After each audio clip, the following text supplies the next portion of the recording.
संतोष sir इस बीच मेरे साथ बने हुए हैं, आप काफी देर से हमारा इंतजार भी कर रहे हैं। आप मैं संतोष सर से इतना माफी भी चाहूंगा, क्योंकि संतोष सर हम आपका पूरा फायदा उठाना चाहते थे। एक क्वेश्चन के लिए आऊँ फिर वापिस ना आऊँ तो मेरे को उतना मजा नहीं आता, इसलिए अब लगातार हम आपके साथ ही रहेंगे और कुछ एक शेयर्स आप फटाफट से आपसे बात करते हैं। सर एक बार ना जरा टाटा एलेक्सी के आप चार्ट देख लेना, जरा टाटा एलेक्सी, ये हम ना कई दिनों से आपके साथ ही चर्चा कर रहे हैं। धीरे धीरे धीरे धीरे धीरे करके शेयर 1300 तक पहुंच गया। हमने इसको चर्चा शुरू की थी आपके साथ ही, वो 1000 पे से की थी, आपको ध्यान होगा 1000 पे चर्चा हुई थी। फिर ये कहते कि 1050 आ जाएगा, फिर कहते 1100 भी आ जाएगा। आप भी बुलिश व्यू रखते थे, आपने भी कहा एक यूनिक कंपनी है जो इस तरह की टेक्नोलॉजी देती है, और ये सभी ये है भले टाटा एलेक्सी, लेकिन M&M टोयोटा और भी बड़े बड़े ग्रुप इनसे टेक्नोलॉजी लेते हैं ऑटोस की। सो 1300 तक तो हो गया। मैं अगर 1000 से भी 1300 मानूं तो 300 रुपए का गेन है, दैट मीन्स 30% का गेन, और साल क्या 1-2 महीने के अंदर हुआ है। तो एक बार प्रॉफिट बुक कर लेना चाहिए या फिर बने रहना चाहिए? पहले जिनके पास है पहले उनका बता दो, और जिनको लेना है फिर उनके बाद में फिर आप बात में। देखिए इन स्तरों पे टेक्निकली अगर आप देखें तो एंटर करना किसी भी स्टॉक में काफ़ी जोखिम भरा होता है, क्योंकि एक अच्छा रनअप हम ऑलरेडी मिस कर चुके हैं, तो नई खरीदारी तो करनी नहीं चाहिए आपको।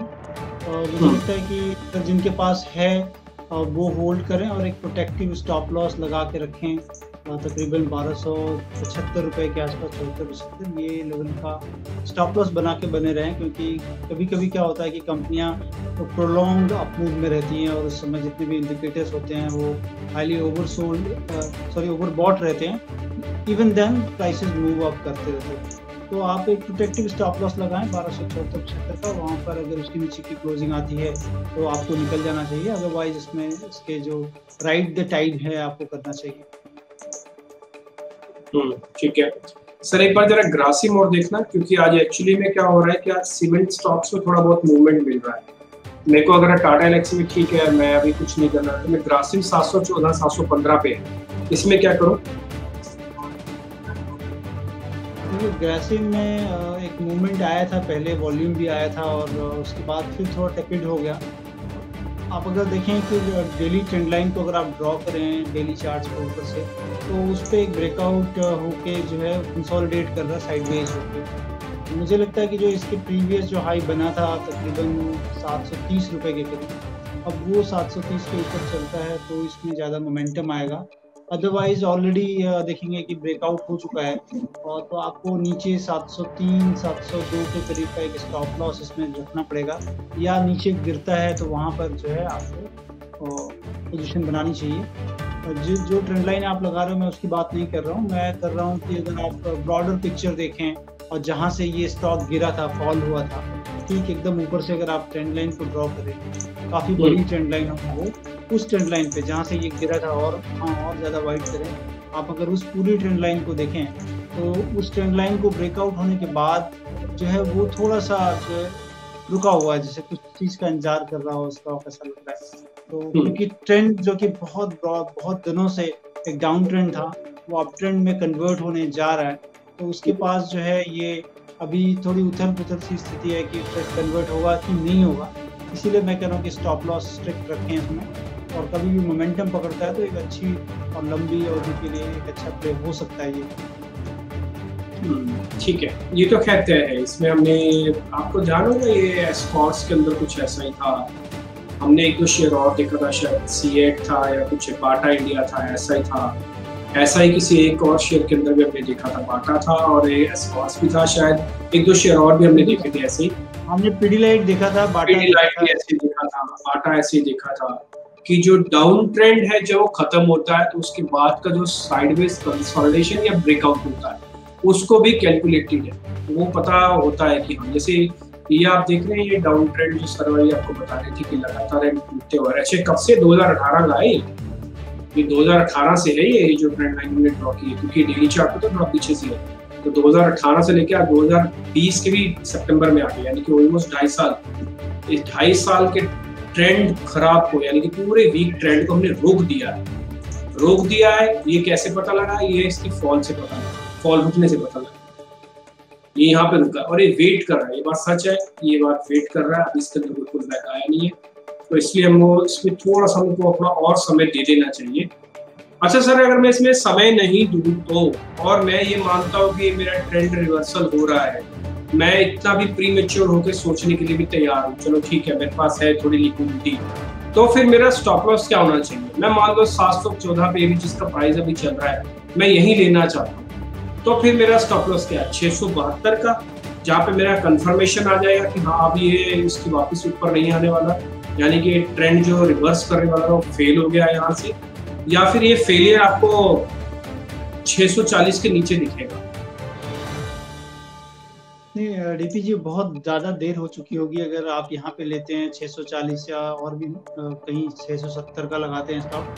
मुझे लगता है कि अगर इसमें आपको ट्राई करना है तो 702 रुपए के करीब का स्टॉप लॉस, जो कि ट्रेंड लाइन जहाँ से गुजर रही है, तो उस ट्रेंड लाइन के पास का ही स्टॉप लॉस लगा के रखते हैं। और तो ट्रेंड लाइन के नीचे अगर जाता है, फिजल आउट हो जाएगी शायद रैली से, तो उस ट्रेंड लाइन के पास का ही स्टॉप लॉस लगता है।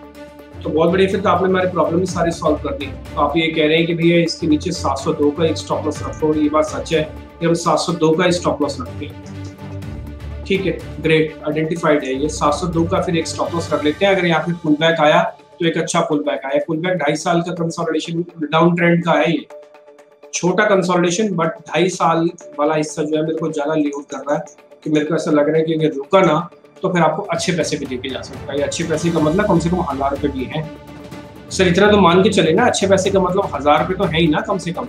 अगर मैं इस डाउन ट्रेंड का कम से कम 33% भी रिट्रेसमेंट मान लूँ, भी 30% भी मेरा रिकवर होके आ गया, तब भी 700 वाला शेयर 1000 रुपए हो जाएगा। जी हाँ, अगर देखिए डाउ थ्योरी को देखा जाए तो जिसमें कि वो ट्रेंड की बात करते हैं, तो ट्रेंड काफ़ी इंपॉर्टेंट होता है। Trend is the best trend, ऐसा माना भी जाता है। तो ट्रेंड रिवर्सल हुआ, और ट्रेंड अगर रिवर्स होता है, इसका मतलब है कि जो चीज़ डाउन ट्रेंड में चल रही थी वो अप ट्रेंड में कन्वर्ट होगी, और अप ट्रेंड में कन्वर्ट होने से धीरे धीरे प्राइसेस में ऐसा भी होगा कि हो सकता है कि ये अपने लाइफ हाई पे भी जाए। ठीक है, मैं अभी कुछ प्रेडिक्ट नहीं कर रहा हूँ, बट अभी जस्ट वॉचफुल हूँ कि कैसे चीज़ें उभर के आ रही हैं चार्ट पे, और किस तरह से डाउन ट्रेंड अप ट्रेंड में कन्वर्ट होगा। तो कोई भी ऊंचाई छू सकता है, उसकी क्षमता रखता है स्टॉक। कोई भी स्टॉक अगर इस तरह से गुजरता है तो डेफिनेटली इसमें कोई फंडामेंटल चेंजेस होते हैं, जिसके कारण कि ये सारी चीज़ें आपको चार्ट पे दिखती हैं। ठीक है सर, आपका ये एक शेयर है पीडीलाइट, जो आपने हमको नोटिस भी करके बताया था, और उसके बाद एक अच्छा मूव उसके अंदर आया था। अभी पीडीलाइट पे क्या करना चाहिए? सिर्फ 1510 हो गया, अभी इसमें क्या करें? देखिए, पीडीलाइट अगर आपका नीचे का लिया हुआ है तो आपको डेफिनेटली यहाँ पे रखना ही चाहिए डेफिनेटली। आज के ट्रेडिंग सेशन में भी अगर आप देखें तो 2% के करीब अप है, अप मूव मिल रहा है इसमें। तो धीरे धीरे, जैसा मैंने पहले भी कहा था कि कंज्यूमर में जो कंपनियां हैं, जैसे आपने एशियन पेंट देखा होगा, पीडीलाइट देख रहे हैं, हमने जुबली फूड देखा होगा कि काफ़ी अच्छी जो वेल रन कंपनीज हैं मिड कैप में, वो मैं देख रहा हूँ कि वहाँ पर काफ़ी अच्छी खरीदारी आ रही है, या इन्वेस्टर्स को अल्यूर करता है वो, क्योंकि ड्यू टू सर्टेन जो है इनकी बैलेंस शीट की जो पोजीशंस है या इनके मार्केट शेयर की जो पोजीशंस है, उस लिहाज से मुझे लगता है कि टेक्निक भी काफ़ी अच्छा हो गया। तो होल्ड करना चाहिए आपको, एक प्रोटेक्टिव स्टॉप लॉस डेफिनेटली रखना चाहिए। अब मुझे लगता है कि यहाँ से अगर आप देखिए कि 1480 अगर नहीं तोड़े, आप एक 1480 के पास का प्रोटेक्टिव स्टॉप लॉस रखें और इस राइड द टाइड करते रहें। ठीक है, एक सवाल और है सर, जरा नीलकमल देख लेना। नीलकमल प्लास्टिक के नाम से, ये एनएससी पे एक लिस्टेड कंपनी है, ये चल रही है 1255। मेरे लिए नो ट्रेड है, आप देख लो सर, आपको कुछ मिलता है तो। मेरे लिए तो नो ट्रेड है, इनफैक्ट मैं तो बोलूंगा कि मैं तो इसमें शॉर्ट्स भी खोल सकता हूँ अगर मेरे को अलाउ मिले तो। खैर इसका फ्यूचर अवेलेबल नहीं तो मैं शॉर्ट नहीं कर पाऊंगा, कैश के शेयर है ये। बट नीलकमल मेरे को नहीं लगता कि किसी को भी बाय करना चाहिए जब तक ये 1282 या 1300 वापस पार ना कर ले। इनफैक्ट 1325 भी ढंग से ना पार कर ले। और डीपी जी, अगर थोड़ी सी लंबी अवधि का है नज़रिया आपको, तो आप भी अगर चार्ट में देखें तो गिरने के बाद एक डब्ल्यू फॉर्मेशन जैसा बन रहा है। थोड़ी से और एक्सपैंड करें चार्ट को, ज़्यादा दिनों का चार्ट देखें अगर, या आपने और थोड़ा एक्सपैंड ज़्यादा दिनों का चार्ट देखें, आपने काफ़ी कम दिन का देख रहे हैं, आप थोड़ा और उसको और काफ़ी दिनों का चार्ट देखेंगे। सर मैं मंथली लगा देता हूँ। हाँ नहीं, आप वीकली देखें, इसमें तो आपको एक डबल बॉटम जैसा फॉर्मेशन मिलेगा आपको यहाँ पे। आप देखो यहाँ, ये ठीक देखो, आप एक डबल बॉटम जैसा फॉर्मेशन दिख रहा है, जो कि अगेन एक रिवर्सल फॉर्मेशन होता है। क्योंकि कंपनी अभी कंसोलिडेशन के अंदर है, कंफर्म नहीं है कि ये डबल बॉटम हुआ है कि नहीं, क्योंकि इसको वैली को क्रॉस करना होगा तब समझ में आएगा कि है। तो और कंपनी सेगमेंट जिस सेगमेंट में है अच्छा है, सुप्रीम इंडस्ट्री भी इसी में है, प्लास्टिक के फर्नीचर्स और प्लास्टिक की बहुत सारी चीज़ें बनाती हैं कंपनियाँ। मुझे लगता है कि निचले स्तरों पे आपको ज़रूर ध्यान रखना चाहिए, क्योंकि इसका ब्रेकआउट जो होगा वो तकरीबन 1530-40 के करीब होगा, लेकिन आपको निचले स्तरों पे इसमें डेफिनेटली ध्यान रखना चाहिए, क्योंकि एक इसमें डब्ल्यू फॉर्मेशन जो कि जैसे कि डबल बॉटम फॉर्मेशन कहते हैं इस तरह का उभर के आया है, और इसमें अगर वापस से ये समझिए कि 1170 उत्तर नहीं तोड़ता है अगर ये, तो थोड़े से निचले स्तरों पे आप इसमें जरूर इन्वेस्ट कर सकते हैं। ठीक है, निचले स्तरों पर इन्वेस्ट करना, यहाँ नहीं करना। आज ना स्टॉक्स कम है, आज सीधे सीधे जो शेयर आपको बता रहे हैं कि ये खरीद लो ये बेच लो, वो कम है। जैसे कि आज नीरज जी हमको एक ही शेयर बताते थे, ICICI बैंक, वो कह रहे हैं एक बार शॉर्ट करने। एक बार मैं आपको जरा रिकॉल भी करवा देता हूँ कौन कौन सा किस किस देश ने क्या क्या शेयर दिए, और जो हम पूछ रहे हैं उनमें सीधा सीधा कहीं भी ट्रेड नहीं मिल रहा, सिर्फ एक जस्ट डायल सुबह सुबह हमने नोटिस कर लिया था।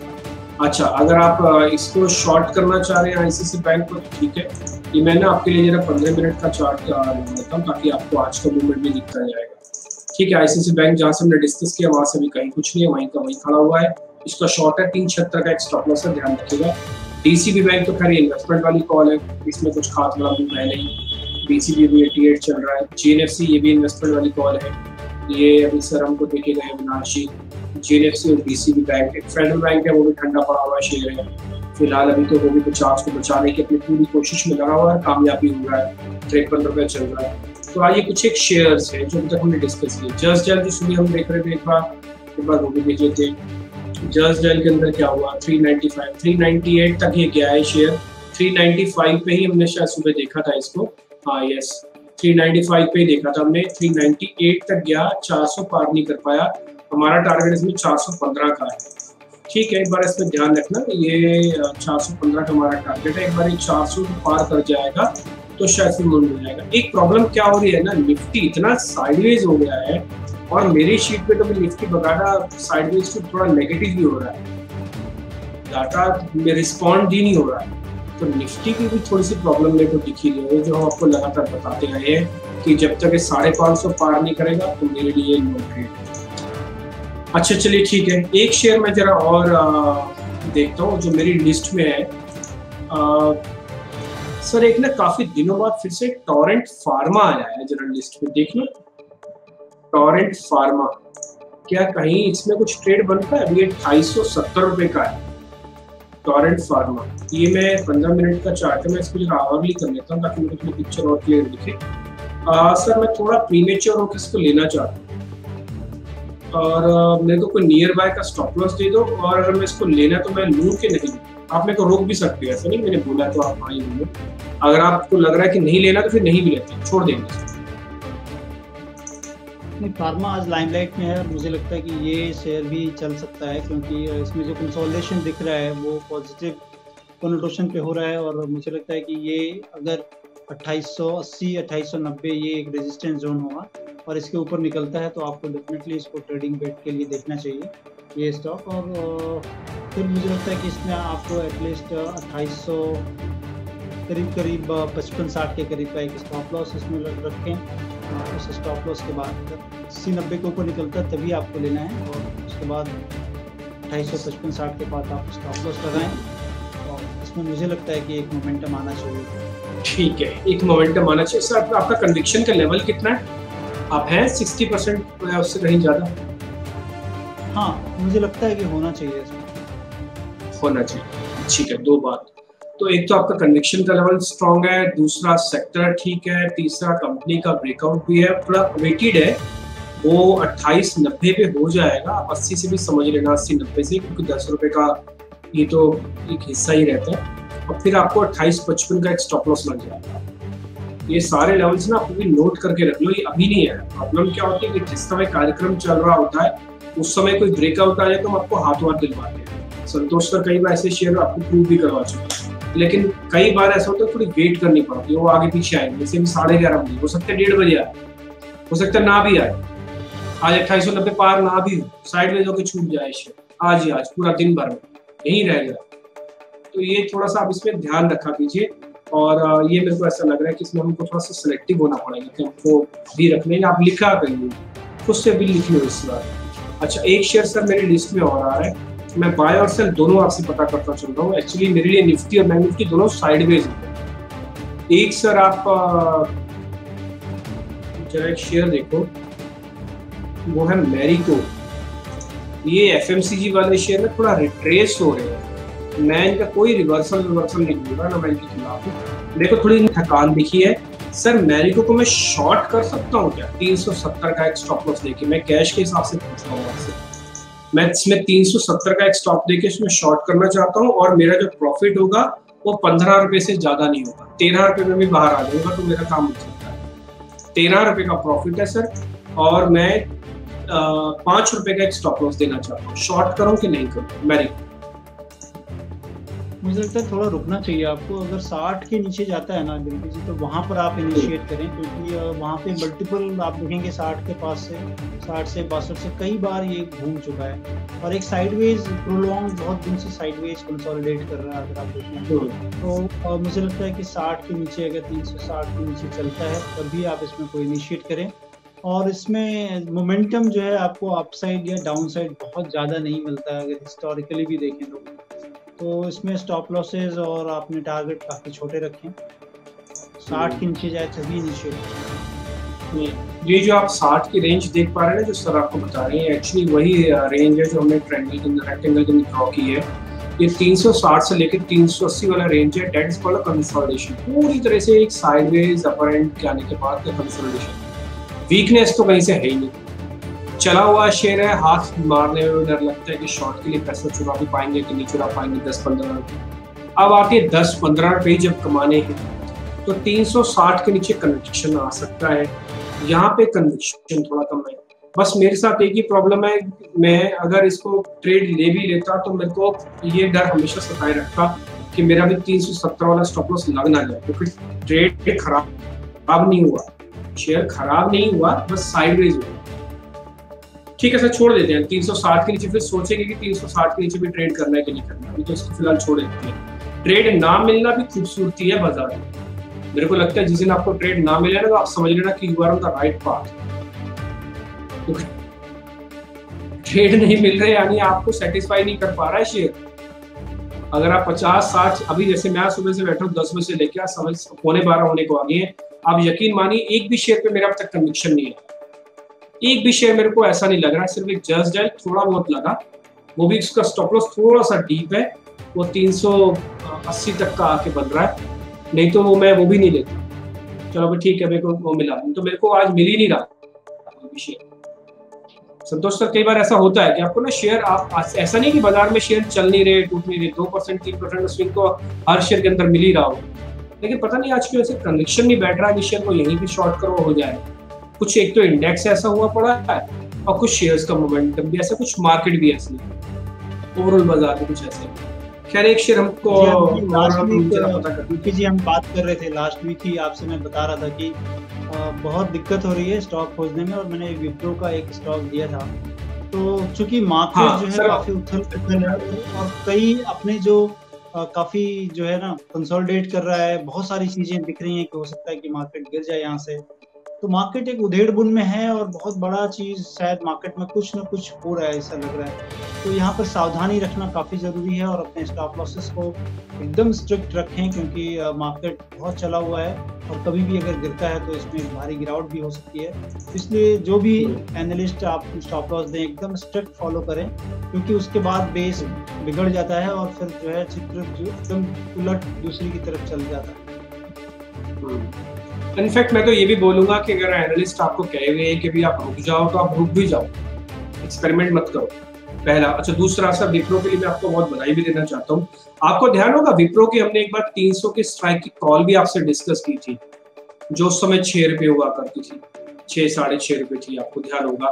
खैर विप्रो के बारे में एक बार मैं चार्ट आपको दिखा देता हूँ। जिस समय 292-293 पे थे ना, उस समय विप्रो हमने डिस्कस किया था और हमारा एक कन्विक्शन 100% श्योर था कि 300 तो जाएगा ही जाएगा। ये तो हमने खुला बोला था सबके सामने, और फिर हमारा टारगेट है कि 310 तक भी आएगा। 310 आज इसने दिखा दिया, अभी 360 चल रहा है। ये विप्रो पे हमने सारी बात आपके सामने खुल के बोली थी, जोर से बोली थी। संतोष सर थे, रोहित शिंगरे जी ने बताया था और मैंने बताया था। हम तीनों का कन्विक्शन विप्रो पे बहुत स्ट्रॉन्ग था और यही ब्रजेश जी भी एक दिन बता के गए थे विप्रो। अब आपको मैं वो विप्रो की 300 वाली स्ट्राइक की कॉल भी दिखा देता हूँ, जो एक दिन में ऊपर हो गई थी और आपको मैंने कहा था कि ये थोड़े ऊपर आई हुई कॉल है, 6 रुपए की है, 3.5 रुपए में ऊपर आई है। 12.5 रुपए आज उसकी कीमत है, यानी कि पैसा हो गया डबल, 15 रुपए तक भी कॉल लगी हुई है।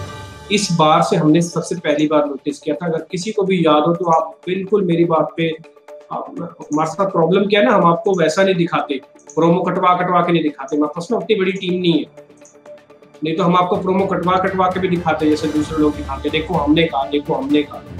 हम आपको सिर्फ बता ही सकते हैं और आपको याद करवाते हो सारे वर्ड्स, इसलिए कुछ चिन्हित वर्ड लगा देते हैं। ये 3.5 रुपए की हुई थी, 6.5 की हुई थी। रोहित शिंगरे से मैंने पता किया था कि सर मैं इसकी ना ऑप्शन लेना चाहता हूँ, मेरे को ये तो पता है कि 300 हो जाएगा, बट शेयर की गति उतनी स्पीड की नहीं रहती कि 310 एक ही झटके में आ गया। फिर उन्होंने कहा था कि इस बार का लोअर एज 3.5 रुपए, यही हमारा एक स्टॉप लॉस बनेगा। हमने कहा था आपको यहीं लेना और यहाँ लेना। 8.5 हुई, 10 हुई, 12.5, 13 भी होगी, पैसा आपको ऑलमोस्ट डबल हुआ इसी ऑप्शन ट्रेड से, आप सबको याद होगा। खैर एनी हाउ, अब मैं जरा आता हूँ एक दो जरा सेल कॉल पे भी। साइडवेज हूँ इसलिए बाय सेल दोनों आपको मैं बताया चल रहा हूँ, आप दोनों पे देखिएगा। सर एक बार ना जरा अदानी पावर देखो, काफी दिनों से अदानी पावर की चर्चा हो रही है और अदानी पावर में क्या ट्रेड बनता है। मेरे लिए थोड़ा सा वीक हो रहा है शेयर, थोड़ा साइडवेज हो रहा है, तो मैं कोई एवरेज करने का जोखिम तो नहीं उठाऊँ ना। मैं शॉर्ट तो चलो मैं नहीं करता है इसको, मैं एवरेज तो नहीं करूँ ना, कुछ भी नहीं करूँ, छोड़ दूँ। अभी मुझे नहीं लगता कि आपको एवरेज करना चाहिए, लेकिन इसमें रिपी जी एक चीज़ मैं जो देख पा रहा हूँ, वो तकरीबन अगर 36.5 नहीं तोड़ता ये स्टॉक, जो कि अभी 37 रुपये 15 पैसे के करीब चल रहा है, 36.5 नहीं तोड़ता है, तो एक जो फॉर्मेशन इसमें बन रहा है, हो सकता है कि ये फिर से एक अपवर्ड आपको 40 से 42 तक फिर से जा सकता है। तो 36.5 का ही स्टॉप लॉस होगा अगर आप देख रहे हैं। मतलब मैं थोड़ी उल्टी तरह देख रहा हूँ कि ये हो सकता है कि अगर मार्केट सपोर्ट करे, ब्रॉडर मार्केट सपोर्ट करे, तो ये इसमें शायद चल सकता है, क्योंकि जो फॉर्मेशन है, जब जो चार्ट के पैटर्न बन रहे हैं जो लंबी अवधि पे अगर आप देखें, तो जो पैटर्न है सॉसल टाइप का पैटर्न, हो सकता है कि वहाँ से ये एक बार फिर से आपको अपवर्ड ट्रैजेक्टरी की तरफ जाता हुआ दिखे। 36.5 ही जो कि यहाँ से करीब तकरीबन 60-65 पैसा नीचे का एक स्टॉप लॉस होगा। या तो दूसरी चीज कर सकते हो आप, कभी मोमेंटम आए, क्योंकि वॉल्यूम एकदम टेपिड है, अभी वॉल्यूम एकदम कम हो चुका है, वॉल्यूम आए, प्राइस राइज जैसे ही हो, 36.5 के करीब का स्टॉप लॉस लगा के आप तब इस पे राइड कर सकते हो।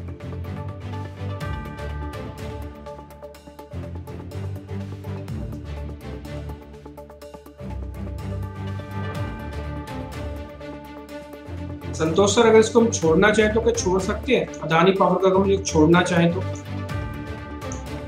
अब छोड़ सकते हो, लेकिन ये स्टॉक ना मतलब चलता है तो काफी अच्छा चल जाता है, तो इस लिहाज से आप वॉच लिस्ट में रखो। अभी छोड़ दो, अभी मत करो कुछ आप, क्योंकि वॉल्यूम काफी बहुत कम हो चुके हैं, और वॉल्यूम जैसे ही प्राइस राइज के साथ वॉल्यूम इंक्रीज होता है ना, इस स्टॉक को डेफिनेटली पकड़ना चाहिए। ठीक है संतोष सर, आपका पसंदीदा शेयर कौन सा है जिसपे आपका कन्विक्शन बहुत स्ट्रॉन्ग है, आपका मन कर रहा है बाय सेल करने की? कुछ देखिए, अभी कल मैंने एक बाय कॉल दिया था जो कि ज़्यादा चला नहीं है, मैं फिर से उसको रिट्रेट कर रहा हूँ। इन्फोसिस के चार्ट को अगर आप देखें, सिमिलर काइंड ऑफ फॉर्मेशन, जैसे कि आप SCL टेक या TCS को देखें या फिर विप्रो को देखें, तो इन्फोसिस के डेली चार्ट को अगर आप देखें, तो वहाँ पे मुझे लगता है कि अभी भी कुछ गुंजाइश है, और कंसोलिडेशन ब्रेकआउट के बाद वापस ब्रेकआउट टेस्ट करके थोड़ा नीचे आया हुआ है। वापस से अगर ये 986 के ऊपर फिर से अगर ये चलता है स्टॉक, तो इसमें मुझे लगता है कि ये ट्रेडिंग बेट डेवलप कर सकते हैं। 986 के ऊपर चले, 972 के नीचे का एक स्टॉप लॉस आपको रखना पड़ेगा इसमें, और मुझे लगता है कि इस स्टॉक में एक अच्छी तेजी आ सकती है, जैसा कि हमने TCS में देखा या विप्रो में देखा, उस तरह का मूव इस स्टॉक में भी होने की काफ़ी संभावना है। सर एक बार मेरे को स्टॉप लॉस दोगे इन्फोसिस का? 972 इन्फोसिस, ठीक है, मैं एक बार इसको नोट कर लेता हूँ 972। अच्छा सर, आप मैं सारा पैसा यहीं डालूं या थोड़ा बहुत? वैसे तो 972 पास का स्टॉप लॉस है, तो सब यहीं डाल दूं पूरा ना पैसा? थोड़ा आप यहाँ डालो, और ब्रेकआउट अगर वापस से 86 के ऊपर जाता है ना, तो डेफिनेटली जितना भी हो और भी डाल दो पूरा। अच्छा ठीक है, टारगेट क्या दोगे सर इसका फिर? देखो आप अगर कंसोलिडेशन अगर पूरा देखो डीपीजी तो ऊपर में तकरीबन जो है 980 और नीचे का आप देख लो तो 910 के करीब है, मतलब 70 रुपए के करीब का एक इसमें कंसोलिडेट हुआ है। 70 रुपये ही रेप्लिकेट करता है आपको वहाँ से, जहाँ से ब्रेकआउट होगा। तो मैं कम से कम इसको 1050 मान के चलूं सर? तो तकरीबन आपके हाँ एकदम मुझे लगता है कि 8 से 10% की तेजी आनी चाहिए अगर ओवरऑल मार्केट थोड़ा ठीक रहता है यहाँ पे। तो ये स्टॉक में जैसे कि और भी स्टॉक को देखें, अगर आपने देखा होगा टीसीएस में जो कि 2300 के पास कंसोलिडेशन था, जैसा कि 290 पे आपको कंसोलिडेशन अच्छा दिख रहा था विप्रो में, सिमिलर काइंड ऑफ कंसोलिडेशन इसमें भी है। तो यहाँ भी लगता है मुझे कि अप मूव आना चाहिए। ये इसमें तो खैर कोई दो राय नहीं है कि ये सारे के सारे वैसे ही सेम पैटर्न वाले शेयर्स हैं। आप विप्रो देखो, आप टीसीएस देखो और आप इन्फोसिस देखो। अभी क्या है कि दो शेयरों हमने आपको नोटिस किया था, इन्फोसिस में बकाया है, थोड़ा बहुत चला तो है बट मेरे को लग रहा है अभी भी बकाया तो है इसके अंदर। 980 वाला जो एक फेज है ये एक बड़ा मूव दे सकता है, 30-40 में तो आपको पक्का से लेके जाएगा। तो 1025 से आप शुरू कर देना, भले आपको प्रॉफिट बुक करना हो तो। स्टॉप लॉस आपको बता दिए, बहुत छोटा सा स्टॉप लॉस है 72 का। अभी हम चल रहे हैं 80 पे, 71 लगा लो, 70 लगा लो, चलो आप सेफ ही हो जाओगे।